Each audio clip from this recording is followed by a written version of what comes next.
Bonjour à toutes et à tous et bon réveil matinal. Bienvenue sur Free Matin. La cérémonie d'investiture du président Patrice Talon au stade Charles de Gaulle de Porto Novo, la prestation de serment du médiateur de la République Pascal Essou, la participation du Bénin au sommet de Paris sur le financement des économies africaines et la recomposition de l'équipe gouvernementale sont entre autres les sujets qui animent la presse nationale ce matin. Vous aurez à découvrir d'un instant à l'autre, comme à l'accoutumée à l'entame de cette émission, la une de quelques titres paru ce jeudi 20 mai de l'an 2021. S'en suivra le bulletin matinal d'information qui vous fera le point de l'actualité d'ici et d'ailleurs. Ce sera une présentation de Atifa Olafa. En lieu et place du débat de ce matin, je reçois pour vous Georges Anagonou qui est socio-anthropologue, analyste politique. Avec lui, nous ferons quelques prédictions au sujet de la recomposition de la prochaine équipe gouvernementale et également du rôle et de l'importance du médiateur de la République. En fin d'émission, vous le savez si bien, chers amours du Zodiac, Nosrine Fatoumi sera de la partie pour révéler les prévisions astrologiques du jour. Le décor ainsi planté, chers amis internautes, on se retrouve juste après ce jingle pour la une des journaux. Bonjour à nouveau, chers amis internautes. L'informateur titre en manchette ce matin, Romuald Wadagni au sujet de la proposition des DTS par le sommet de Paris pour le financement des économies africaines.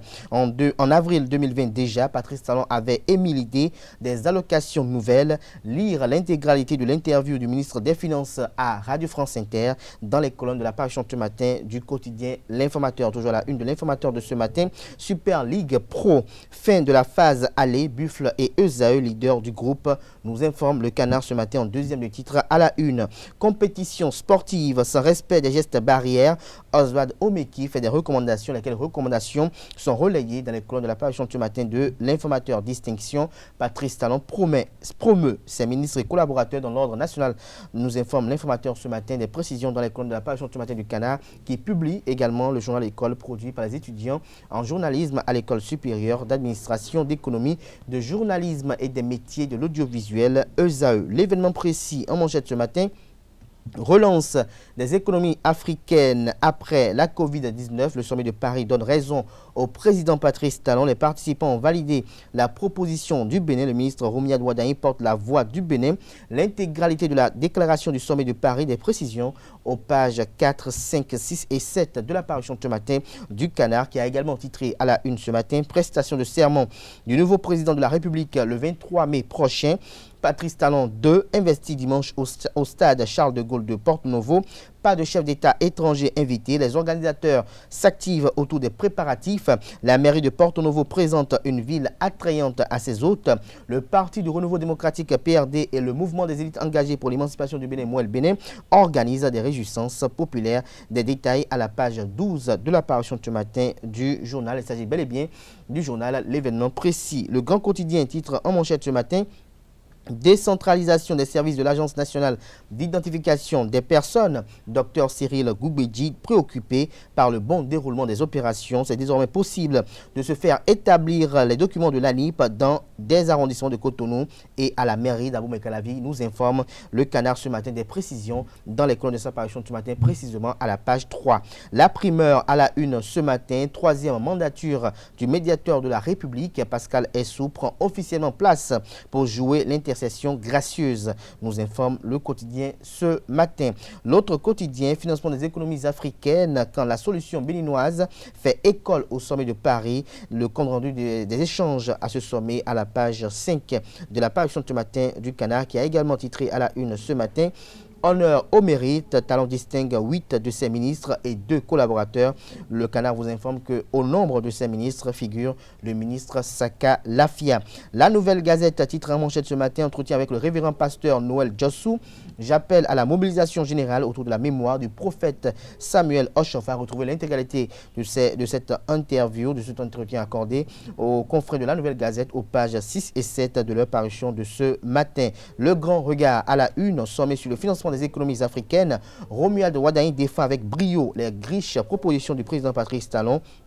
Son argumentaire à ce sujet est relayé à la page 3 de la parution de ce matin du Canard. Nous passons à présent à l'événement du jour. Société béninoise d'infrastructures numériques, Thérèse Toukara Thérèse Tunkara nommée directrice. Selon le Canard, des précisions et des circonstances de sa nomination sont détaillées dans les colonnes de sa parution ce matin à travers un article bien rédigé. La Nation en manchette ce matin, stade Charles de Gaulle de Porto Novo, les préparatifs à 72 heures de l'investiture. Talon peut ne pas porter le grand collier, titre Le Canard. L'article est publié à la page 3 de sa parution de ce matin. Romuald Wadagné à propos du sommet de Paris. Les 100 milliards de dollars pour l'Afrique ne sont pas un vœu pieux. Retrouvez l'intégralité de ses propos sur Radio France Inter à la page 16 de la parution de ce matin du quotidien de service public qui nous informe également que le médiateur de la République a prêté serment hier. Fraternité en manchette ce matin parle du dernier conseil des ministres de l'ère Talon 1 sur un air d'au revoir. Les pronostics ouverts dans l'optique de la recomposition de l'équipe gouvernementale. L'article est publié à la page 3 de la parution de ce matin du Canard. Respect des normes et exigences de sécurité aérienne. La certification de l'aéroport de Cotonou actée, des détails à la page 2 de l'apparition ce matin du Canard. L'Afrique en marche, titre en manchette ce matin. Église catholique, réunion des évêques à Lokossa. Quel message pour Talon et le peuple, s'interroge le confrère ce matin. Toujours à la une du quotidien L'Afrique en marche. Nomination en conseil des ministres. Martin Assogba maintenu au marché public alors que Fatoumata Batoko éjecté. Des précisions sur l'article du confrère à ce sujet à la page 12 de sa parution de ce matin. Nous passons à présent au quotidien béninois, le Béninois libéré, qui titre en manchette ce matin déclaration politique de Azorwis Adjoum de la 20e circonscription électorale. La jeunesse du bloc républicain répond à Jean-Michel Abimbola. Retrouvez leur déclaration à ce sujet dans les colonnes de la parution de ce matin de Le Béninois libéré. Toujours à la une du même quotidien. Construction du pipeline international Niger-Bénin. Les travaux démarrent ce jour à Sémé, communique le Canard. Jack Pata à la une ce matin précisément en manchette pour marquer le début des activités de Talon 2. Après sa prestation de serment, imminent coup de balai au sein de l'équipe gouvernementale. Des précisions à la page 10 de l'apparition de ce matin du Canard. Matin libre, titre en manchette ce matin, gestion de l'administration territoriale. Les préfets, quel bilan 5 ans après, s'interroge le confrère ce matin. Vous avez en album photo les photos des 10 préfets en fonction actuellement au Bénin. Des précisions à la page 2 de l'apparition de ce matin du Canard qui publie les horaires de circulation des gros porteurs à Cotonou à la page 9 de sa parution de ce matin. Toujours à la une de Matin libre de ce matin, Cotonou au carrefour Védocor. La police saisit toujours des motos, nous informe le Canard ce matin. Son constat est publié à la page 2 de sa parution de ce jour. Le grand matin à la une, ordre national du Bénin, des ministres et collaborateurs du chef de l'État distingués. Vous pouvez voir les images du ministre de la Communication, porte-parole du gouvernement Alain Roula, du directeur de la communication de la présidence de la République Wilfried Léandre Humbedji et de la ministre de l'Enseignement supérieur et de la Recherche scientifique, Madame Éléonore Yaïla Descamps, qui ont été distingués également, sans oublier le secrétaire général du gouvernement de la présidence de la République, Pascal Iruné Koupaki. Divertissement à Cotonou, Lionel Talon crée un centre culturel, nous informe Nouvelle Expression ce matin. Nous restons à la une de Nouvelle Expression pour finir ce matin. Médiateur de la République, Pascal Essou a prêté serment et Romuald Wadagné au sujet de la dette. Le premier réflexe, c'est de s'assurer d'avoir les capacités et d'honorer. Ce sera tout pour la présentation de quelques titres parus ce jour au Bénin. Les quotidiens sont disponibles dans les kiosques au prix de 300 francs CFA, également accessibles en ligne pour ceux d'entre eux qui disposent d'un site internet. Nous passons à présent au bulletin matinal d'information de ce matin avec Atifa Olafa. Bonjour à toutes et à tous. Le gouvernement béninois a tenu ce mercredi 19 mai 2021 sa session ordinaire du Conseil des ministres en présence du chef de l'État, chef du gouvernement Patrice Talon. Au titre des mesures normatives, le Conseil a adopté le décret portant nomination des membres du Conseil d'administration de la Société béninoise d'infrastructures numériques SA. Compte rendu d'étape de réalisation du recensement national de l'agriculture. La première phase de cette opération s'est déroulée dans tous les départements en ciblant les activités que sont l'agriculture, l'élevage, la pêche, l'aquaculture, la sylviculture et l'apiculture. Elle a fait objet d'une évaluation et d'un contrôle pour en apprécier la qualité par les organismes de la FAO spécialisés dans les enquêtes et recensements agricoles. Un satisfecit a été décerné au Bénin pour les premiers résultats obtenus qui renseignent sur la structuration de notre agriculture. Le Conseil a également autorisé le lancement officiel à Grand Popo le 27 mai 2021 de la campagne agricole 2021-2022.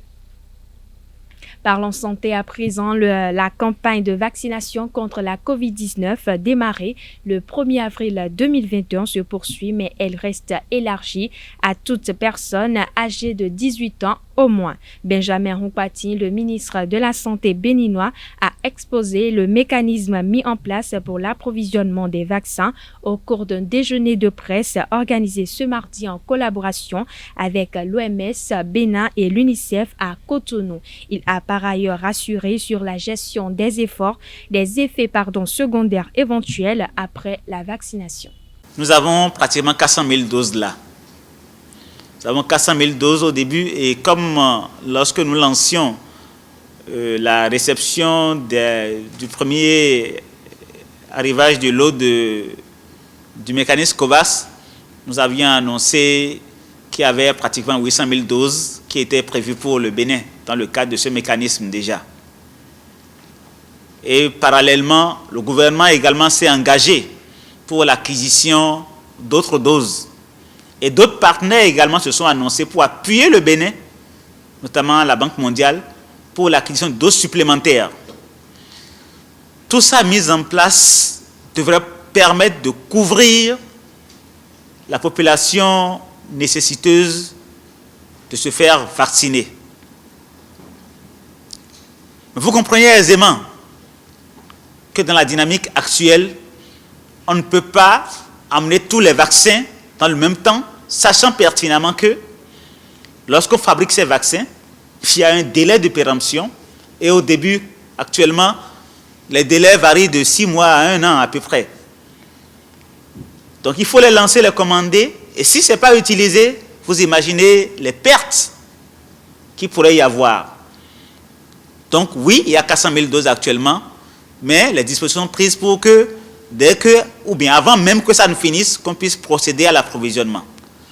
Dans tous les cas de figure, le dispositif est lancé et dans les jours à venir, quiconque se présentera dans une pharmacie sanitaire âgée de plus de 18 ans se fera enregistrer, se fera soit administrer immédiatement sa dose de vaccin, le vaccin de son choix, ou obtiendra un rendez-vous pour revenir pour se faire administrer ce vaccin. Donc je voudrais rassurer l'ensemble de la population sur ce mécanisme, ce dispositif qui est en place pour leur permettre d'avoir leur dose de vaccin à temps. Les effets secondaires au Bénin, nous avons eu globalement on appelle ça des MAPI, des effets secondaires mineurs. Nous avons enregistré quelques effets secondaires mineurs qui passent par soit une petite grippe ou bien des maux de tête ou un peu de fièvre. Nous avons enregistré un seul cas d'effet secondaire moyennement sévère qui a été aussitôt admis au CNHU, mais pour lequel, je précise bien, le comité des experts a exclu totalement la responsabilité du vaccin. Donc au décours de la vaccination, nous avons enregistré quelqu'un qui a présenté un effet secondaire qui paraissait un peu sévère, mais pour lequel l'enquête qui a été menée par le comité des experts a permis d'exclure entièrement la responsabilité du vaccin. Donc, tout ce mécanisme de suivi et de surveillance des effets secondaires est en place. Et c'est ça la pharmacovigilance qui est indispensable lorsqu'on met en place ces vaccins ou bien on met en place ce nouveau médicament. Donc, en cas de manifestation d'effets indésirables, le dispositif en place, il y a des hôpitaux qui sont identifiés, notamment le CNHU, pour ceux du Cotonou. Quand vous avez un effet indésirable, vous allez au CNHU, automatiquement vous êtes soigné totalement et gratuitement. Gratuitement, je le précise. Donc le gouvernement a mis en place un dispositif pour soigner tous les cas d'effets indésirables liés à la vaccination de façon totalement gratuite. C'est ce qui est en vigueur jusque-là et ça va continuer. Le ministre Benjamin Nkouati a également insisté sur la nécessité du respect des gestes barrières même après la vaccination, d'une part, et d'autre part, la réalisation des tests de dépistage aux voyageurs à l'entrée comme à la sortie du territoire national. Les gestes barrières et la vaccination. Qu'est-ce que le vaccin nous fait? Lorsqu'on vaccine quelqu'un, on est aujourd'hui à 100% assuré que cette personne ne développera pas de forme grave de la maladie. Pour tous les types de vaccins que nous avons. Parce que c'est là le vrai défi. Vous savez, depuis 1 an que nous affrontons cette pandémie, la plus grande frayeur que chacun de vous, chacun de nous avons eu et continuons d'avoir, c'est d'entendre les sirènes des ambulances en train d'aller et de venir sans arrêt entre Alada, Cotonou, à Parakou, au centre de traitement de l'école de police. Parce que c'est là où nous traitons les formes graves. Et est-ce qu'on en arrive à saturer ces centres? Vous comprenez aisément qu'il y a un problème qui se pose. Donc, 100% d'éviction de formes graves, première chose, mais également une réduction drastique des formes symptomatiques, dont le pourcentage varie en fonction des types de vaccins. Donc déjà, il y a ça qui est là. On n'a pas dit qu'on ne peut pas faire la maladie, pas du tout. On peut le faire de manière asymptomatique dans un certain pourcentage de cas, ou de manière symptomatique, mais sans forme grave. Donc c'est ça que le vaccin apporte.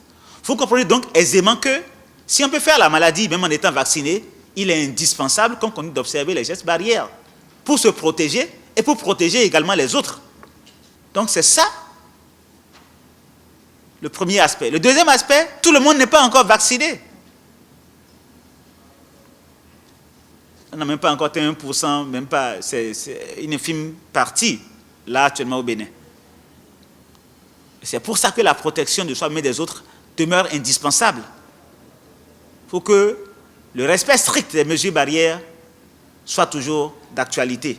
Alors, pourquoi faire la vaccination et continuer à payer les tests de Covid? Évidemment, j'ai dit que la vaccination n'empêche pas de faire la maladie, donc quand même, il faut continuer à faire la surveillance des frontières pour éviter qu'il y ait les propagations. Quand quelqu'un est malade, on ne lui dit pas de circuler, d'aller partout, non. Donc, il faut continuer à faire les dépistages au niveau des frontières, contrôler les frontières et la plateforme aéroportière, les frontières terrestres également, pour nous assurer que ceux qui circulent, les populations qui circulent ne sont pas des propagateurs de virus, surtout que les mouvements de population sont des sources potentielles de dissémination des variants qui sont là aujourd'hui.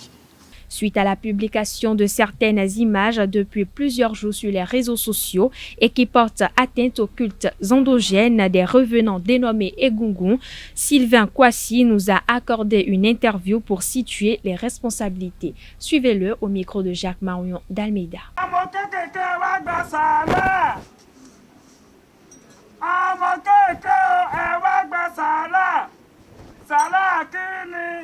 Les Africains sont des rigolos. Je veux dire, sont des gogos. D'accord? C'est eux-mêmes qui ont vendu les habits des revenants. Les habits des revenants, pour eux, des masques, pour les blancs, sont des masques. Il y a des masques en bambou, des masques en bois, des masques en paille. Pour les blancs, ce sont des masques de gogons qu'ils ont achetés. En Afrique, au Bénin, au Nigeria, partout. Nos balais ont vendu, les enfants des balais ont vendu. À la mort de leurs papas, ils ont vendu les revenants dans nos couvents, ça on le sait. Quand tu vends l'habit de ton ancêtre, ton fétiche qu'on appelle le gougon, à un blanc, qui le conserve dans son musée, il faut lui dire merci. Ne jette pas des pierres, vous allez plus tard. Le criminel, c'est toi le criminel. Mais l'habit, avec le temps, peut prendre le coup des moisissures. Nous aussi, on sait, dans nos couvents. Et chaque année, pour faire le somme de gougon, on ramène les habits pour les mettre à l'état. Ou bien, c'est ça qu'on fait. Mais ces femmes qui sont des couturières, en quoi elles profanent le gougon? Le gougon, aujourd'hui, les Béninois, les Andoyom, ils diront que le gougon se résume à l'habit. Non, moi je suis initié. Je sais ce que c'est que le gougon. Le gougon n'est pas l'habit, le gougon n'est pas le kaleta, le gougon n'est pas le masque. C'est quelque chose de sacré que l'œil ne voit pas. L'œil ne voit pas le gougon, l'œil ne voit pas le mort. Parce que la tradition dit que Mekouin Maou, c'est la personne qui meurt qui voit Dieu. On ne voit pas Dieu. Mais nos ancêtres, ils ont eu l'autorité auprès du divin que le fils qui est parti de l'autre côté, qui est rentré dans le jour, si nous sommes dans la nuit, on peut le ramener pour bénéficier de son expérience, pas terrestre, de l'autre côté, pour nous guider, parce que comme tu dis, il devient une boussole Il a vu là-bas. Et puis on dit, ah, ne faites pas ça encore. Si vous faites ça, vous irez là-bas. Mais c'est ça. Mais c'est pas quelqu'un de physique qui est Ngougon. C'est l'entité qu'on ne voit pas. Donc c'est pas l'habit. Si on accepte que c'est l'habit, donc Ngougon devient quel est ça? Il n'est plus sacré. Donc, tous ces Béninois, ignorants, qui font ces critiques aujourd'hui, ce sont des ignorants qui se prennent ici. Le Ngougon se trouve au couvent. Et beaucoup de lycées même, dans les vrais couvents, ils ne voient pas le Ngougon aussi. Non. D'accord? Donc, il faut qu'on arrête ça. Et quand on va chercher les Ngougons pour la première fois, dans le culte qu'on fait dans la forêt, il y a quelqu'un ici qui sait comment ça se passe. Donc, ce n'est pas l'habit. Non, ce n'est pas l'habit. D'accord? L'habit, c'est un masque. Gardons le sacré, vraiment, respectons le sacré, ne tombez pas dans ça. C'est pour ça que je suis contre. Quand on me dit souvent que le vaudou est culturel, je dis non. C'est nous-mêmes qui donnons cette appellation vaudou qu'il est culturel. Il est culturel, donc il est folklorique. Qu'est-ce que vous voulez? Le sacré n'est pas culturel, le sacré n'est pas folklorique. Si c'est folklorique, les Blancs font ce qu'ils font de ça. Voilà, le Japon fait la même chose. Les Allemands font la même chose que le Ngougou au Japon aussi. Et les États-Unis. D'abord, on sort le Ngougou aux États-Unis dans la rue, en France, dans la rue, parce que c'est devenu folklorique. Et c'est nous-mêmes, nos responsables politiques, nos gouvernements, qui déclarent que le vaudou est folklorique. Il n'est pas folklorique, le vaudou est sacré. Le vaudou, c'est ce qu'on ne voit pas. C'est Dieu en nous. Et ce sera tout, chers internautes, pour ce bulletin matinal d'information. Merci pour votre attention. D'ici là, portez-vous bien. Merci à vous, Atifa Olafa, pour la présentation de ce bulletin matinal d'information. Chers amis internautes, prenez le rendez-vous de la grande édition du journal télévisé sur ESAE TV à 19h. Place à présent à l'invité de ce matin sur Free Matin. Georges Anagonou, bonjour. Bonjour Kader. Merci d'être à notre côté. Pardon. Bonjour aux auditeurs et internautes. Voilà, internautes, voilà, pas téléspectateurs. Ouais, voilà. Merci à vous pour la disponibilité constante. Nous parlons ce matin de la prochaine équipe gouvernementale avant de revenir au rôle et à l'importance du médiateur de la République dans la République. Dites-nous, selon vous, quelle analyse faites-vous autour de la recomposition de la prochaine équipe gouvernementale et quelle image doit refléter cette équipe gouvernementale selon vous? Merci beaucoup. Moi, ma réaction tourne autour d'une phrase du chef de l'État, le chef de l'État lui-même, qui, dans une interview, disait que le bien-être social, que c'est sa boussole. Et c'est ça qui a fait qu'on a dit que le développement, c'est maintenant. Et sinon, quand on voit le quinquennat passer, on pourrait dire certaines infrastructures, certains signaux ou certaines boussoles en ce qui concerne le développement ont été posés. Donc, si on revient à dire maintenant que le développement, c'est maintenant, ça veut dire qu'il s'agit du bien-être social. Donc, il s'agit de l'homme à mettre au cœur de l'action gouvernementale. Et donc, si c'est ça, c'est que nous devons nous attendre à un gouvernement qui aura un aspect social. C'est-à-dire, ce n'est pas que des technocrates dans le gouvernement. Parce que, vous savez, les technocrates, lorsqu'ils travaillent, le social, ce n'est pas trop leur affaire, en fait. C'est-à-dire, ce qui les préoccupe, c'est comment engranger les trucs, l'évolution macroéconomique, comment engranger la croissance économique. Voilà ce qui les intéresse. Et donc, aller mettre un franc quelque part, que ça nous rapporte 1 franc ou 1 franc et demi, ce n'est pas leur préoccupation. Mais ce n'est pas leur faute, mais c'est leur formation, c'est leur stratégie. Et donc, un gouvernement que nous avons connu jusqu'aujourd'hui a été celui-là. Parce que nous n'avons pas manqué, le régime actuel n'a pas manqué d'avoir des prouesses sur le plan économique. D'accord? Et pourquoi on dit que dans le panier de la ménagère, on n'a pas remarqué cela? Parce que des décisions sur le plan social, c'est vrai, il y en a qui ont été prises peut-être de façon beaucoup plus timide. Le gouvernement qui vient, le quinquennat qui vient, doit être le quinquennat du social. Doit être le quinquennat où, dans le panier de la ménagère, on va sentir une certaine amélioration. Si c'est ça, quel aspect doit avoir alors le gouvernement? Vous savez, ceux qui ont l'obligation de se retourner voir le peuple de lui expliquer, de se justifier, ce sont les hommes politiques. C'est les partis politiques qui doivent retourner voir leurs militants, qui vont auprès de leurs militants pour s'enquérir des difficultés que la population a eues. On peut dire que les partis politiques sont beaucoup plus proches de la population. Si c'est ça, et que les partis politiques se sont alors battus pour que nous ayons, et le président Talon puisse envoyer ce deuxième quinquennat, eh bien, les partis politiques doivent avoir leur place dans ce nouveau gouvernement qui vient.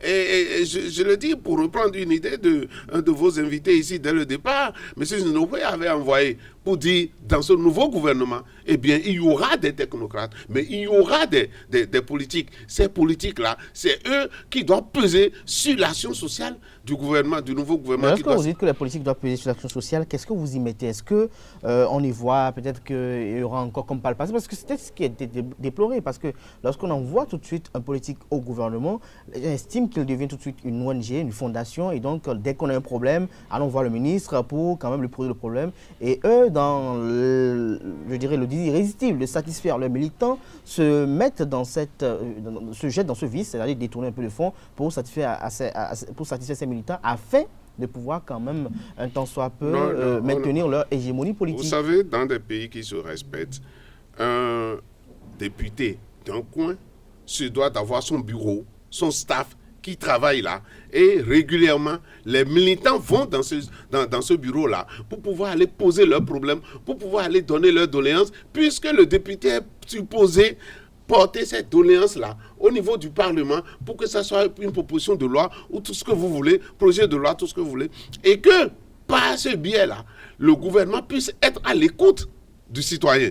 D'accord? Donc, on n'a pas besoin forcément de créer ONG, mais un élu politique doit être à l'écoute de sa base.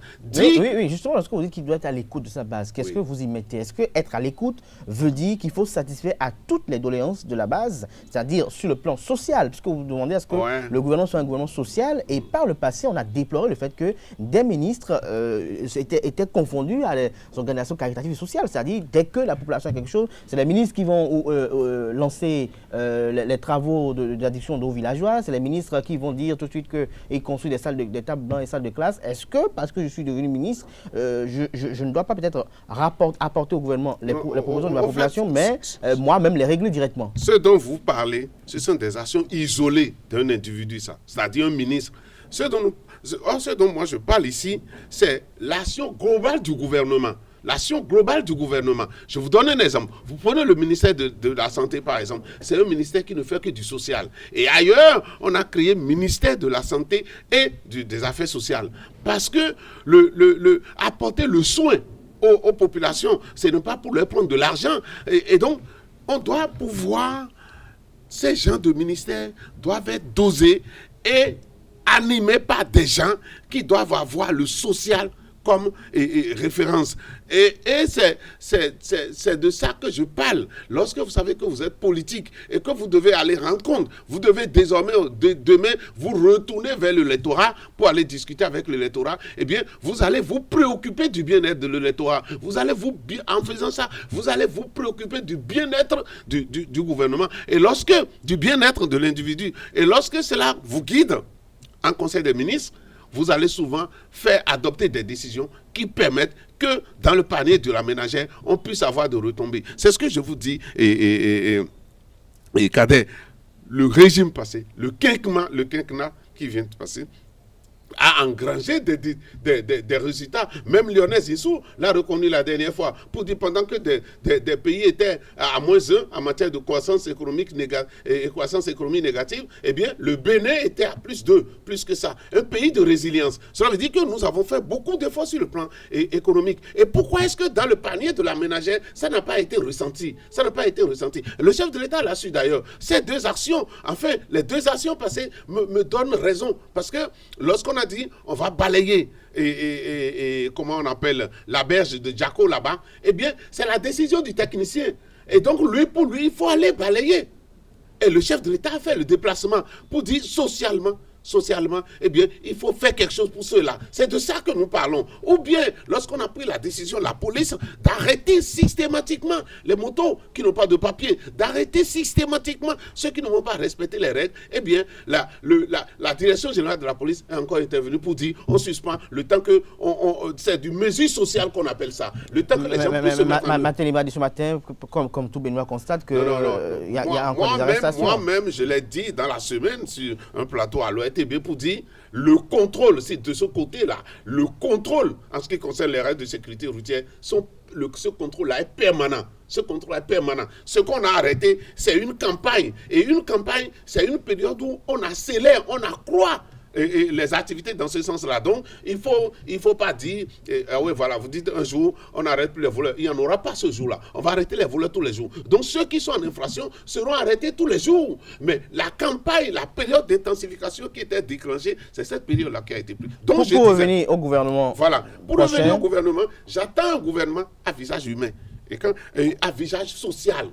Il faut être précis. J'attends un gouvernement à visage social. C'est vrai que dans un gouvernement, il doit toujours avoir des technocrates. On peut pas éviter cela. On peut pas éviter cela. Mais au même moment, le peuple veut, c'est-à-dire, lorsqu'on va communiquer le gouvernement le 23 au soir, ou bien le 24, les gens, en voyant les têtes qui composent ce gouvernement-là, eh bien, le peuple va se dire, ah, on peut espérer que du social arrive. Est-ce que vous dites un gouvernement social, est-ce qu'on peut s'attendre à un gouvernement qui soit composé de personnes comme diraient certaines personnes, c'est-à-dire un gouvernement remerciement, c'est-à-dire les figures de pont des partis politiques qui ont soutenu. C'est quoi vous appelez un gouvernement de remerciement? C'est-à dire tu m'as soutenu donc en guise de remerciement.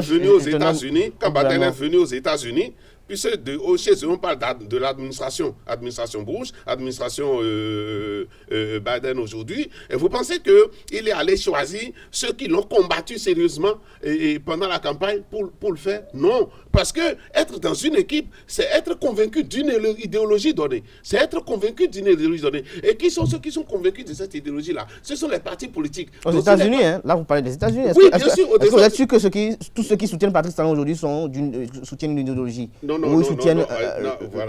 c'est pas parce que chez nous, la question d'idéologie des partis politiques, c'est encore une autre question, c'est encore une autre maturité, d'accord? Et donc, la distinction n'est pas faite, n'est pas nette. Ce que je voudrais dire, c'est que, qu'on parle de gouvernement de remerciement, pourquoi? La politique, c'est la conquête et l'exercice du pouvoir, ou bien?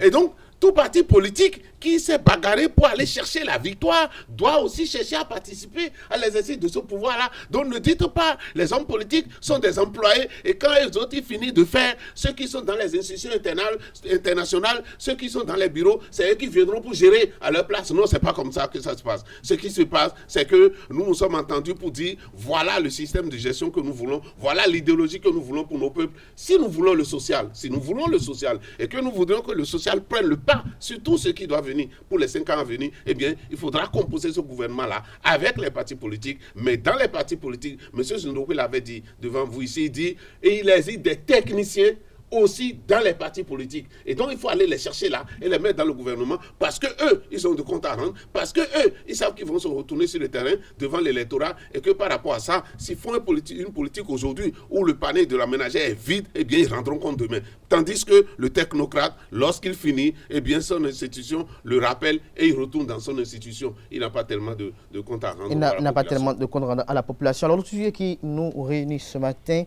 c'est le médiateur de la République. Selon vous, un médiateur de la République, on a déjà expérimenté 2 mandatures. Quelle a été l'utilité de cette institution? Est-ce que ça a apporté une plus-value dans la gestion des conflits politiques dans le pays? Oui, il faut dire que le malheur de cette institution-là, c'est-à-dire du médiateur de la République, réside dans le fait que sa mission est beaucoup plus administrative. Le médiateur de la République, est-ce que vous êtes en train de chercher à avoir votre acte de naissance? Et les gens sont en train de vous roubler dans l'administration. Vous pouvez écrire au médiateur de la République et le médiateur de la République peut intervenir à ce niveau-là pour interpeller l'administration, pour dire pourquoi est-ce que vous vous comportez comme ça. Alors donc, si les actions sont orientées vers des individus, il y a de fortes chances que ça ne fasse pas la une des journaux, que ça ne fasse pas un grand débat dont on parle dans la République. Donc, le médiateur de la République n'est pas là pour que lorsque 2 partis politiques, 2 groupes politiques ne s'entendent pas, le médiateur c'est pas sa mission. Mais lorsqu'on entend tout de suite parler de médiateur de la République, en fait, c'est ça que je dis. C'est ça l'idée que les gens ont. Le médiateur de la République, c'est celui qui s'interpose entre l'individu et l'administration. Lorsque l'individu se sent brimé par une administration donnée, lorsque il a ses droits quelque part et qu'il y va, le dossier ne sort pas, eh bien, il va interpeller le médiateur de la République et en tant qu'autorité, ce médiateur de la République-là se met entre l'individu et l'administration pour essayer de faire en sorte que l'individu puisse avoir gain de cause devant l'administration. Donc voilà la mission essentielle, selon moi, du médiateur de la République. Et cette mission, par rapport à son orientation, on n'en parle pas beaucoup, mais ce qui est sûr, lorsque les gens vont chercher à percer le quotidien du médiateur de la République, à aller dans son bureau et à faire un reportage là-dessus pour faire connaître à l'opinion publique, on saura que voilà une institution qui fait un travail important, mais qu'il n'est pas visible devant tout le peuple comme ça, et bien peut-être aussi que les gens ne sont pas tellement informés de ce qu'ils vont faire. C'est comme vous l'avez dit, la signification psychologique. Le médiateur de la République, on a cru que c'est celui qui va régler les grands problèmes, c'est-à-dire les oppositions entre les groupes politiques et tout ça. Non, c'est pas ça. La mission du médiateur de la République. La mission du médiateur de la République, c'est d'être le défenseur de l'individu vis-à-vis de l'administration pour essayer de lui obtenir gain de cause. Donc, par rapport à ça, je suppose que les différents médiateurs de la République qui sont passés ont effectivement fait ce travail-là. Est-ce que, selon vous, ils ont été utiles? Par rapport à la mission dont je viens de vous parler, ils sont utiles. Et ce n'est pas seulement chez nous qu'il existe cette institution-là. Même dans les grands pays, j'en ai entendu parler. Le médiateur de la République, ce n'est pas un homme des médias. Ce n'est pas un truc qu'on parle de lui tout le temps, non. Parce que des individus savent de quoi ils ont besoin. La population sait de quoi ils ont besoin. Est-ce que c'est une commune qui est brimée par rapport à son préfet ou bien par rapport au ministre de l'Intérieur? Et en ce moment-là, peut-être que les individus de la commune peuvent saisir le médiateur pour dire voilà le problème qui nous oppose à notre préfet, voilà le problème qui nous oppose à notre ministre. Et par rapport à ça, le médiateur en ce moment-là peut intervenir pour régler les problèmes et faire entendre raison, surtout à l'administration vis-à-vis de l'individu. Et si c'était ça aussi leur mission, eh bien, je ne suis pas un évaluateur, je ne suis pas allé faire l'audit pour savoir est-ce qu'ils ont bien fait leur mission. Ce que je sais, c'est que moi, je n'ai pas eu un problème que j'ai amené chez eux. Donc, bon, voilà. Mais est-ce que mon frère, est-ce que vous l'avez eu? Est-ce que les membres de votre équipe, peut-être quelqu'un l'a eu? C'est en ce moment-là que celui-là pourra parler de l'importance du médiateur de la République, mais que les gens retiennent que sa mission, elle est essentiellement administrative et qu'elle s'interpose entre l'individu et l'administration. Elle s'interpose entre l'individu et l'administration. Dernière question, est-ce que vous ne pensez pas qu'il faut ajouter peut-être aux attributions du médiateur de la République la gestion des conflits politiques? Est-ce qu'il ne devait pas avoir une intervention? En ce moment-là, vous allez dénaturer la mission du médiateur de la République. Il ne faut pas la dénaturer. Les conflits politiques, on sait où ça se règle, comment ça se règle, et il faut aller ils se connaissent, ils vont régler ça. Donc il faut aller les régler là-bas, et parfois ils demandent d'assises, ils demandent des concertations, ils demandent des réunions, eux ils font le faire là-bas. Le médiateur, parfois même, n'est pas appelé à ces réunions-là. Merci à vous, Georges Anagounou, merci pour vos échanges, votre argumentaire assez intéressant et assez riche de ce matin, chers amis internautes. C'est à l'instant l'invité de ce matin sur Free Matin. Nous installons à présent Nansérine Fatoumi pour les prévisions astrologiques du jour. Bonjour chers internautes et bienvenue sur le message des astres. Amis Bélier, faites vérifier votre vue. L'heure des promotions est sans doute arrivée. À vous de prouver votre valeur et d'oser demander ce qui est à vous. Taureau, vous aurez du mal à prendre du recul face au nombreux développement de votre situation professionnelle. Montrez-vous plutôt souple et on reconnaîtra votre valeur. Chers amis Gémeaux, cette journée sera superbe. Vous pourriez vivre une aventure délicieusement coquine ou au moins mettre du piquant dans vos relations sentimentales. Natif du signe Cancer, vous devrez finaliser le projet que vous avez en tête avant de vous focaliser sur les détails. Faites le point pour savoir où vous en êtes, aussi bien physiquement que moralement. Amis Lion, tout peut arriver aujourd'hui. Votre ciel amoureux va se dégager. Il suffira que vous vous laissez porter par les imprévus de la journée. Vierge, journée axée passable, des changements vont survenir, mais ils n'affecteront pas votre dynamisme inventif et créatif. Vous n'aurez aucun mal à vous adapter à cette nouvelle situation. Chers amis Balance, des contretemps risquent de vous freiner dans votre élan. Difficile de donner le meilleur de vous-même dans ce climat tendu. La patience est de rigueur. Scorpion, entre vos amis et vous, c'est vraiment du sérieux et du solide. Vous pourriez compter sur leur soutien et leur fidélité en cas de problème. Ils seront à votre écoute et prêts à vous aider. Amis Sagittaire, votre vie professionnelle sera mise en vedette par les astres. Ce sera le bon moment pour vous imposer. Vous vous occuperez très sérieusement de vos finances. Capricorne, vous devrez mettre sur pied tout ce qui peut apporter une expansion à votre carrière. N'ayez aucun scrupule à sauter sur toutes les occasions qui se présenteront à vous. Avant-dernier signe du zodiaque Verseau, les relations avec votre entourage s'améliorent nettement. À vous d'entretenir le dialogue pour éviter de retomber dans les vieilles habitudes. Dernier signe du zodiaque Poisson, pour finir, bonne journée pour votre ego. Vous êtes à la hauteur et c'est le moment de le prouver. Mettez les bouchées doubles s'il le faut, mais montrez votre valeur. C'est tout, chers internautes, pour les prévisions astrologiques de ce jeudi matin. Merci de nous avoir suivis. À demain. Ainsi prend fin Free Matin ce matin. À toutes et à tous, merci pour l'attention, portez-vous bien et passez une excellente journée en compagnie de nos programmes télé sur EZA TV. On se retrouve demain vendredi, plaise au ciel, portez-vous très bien.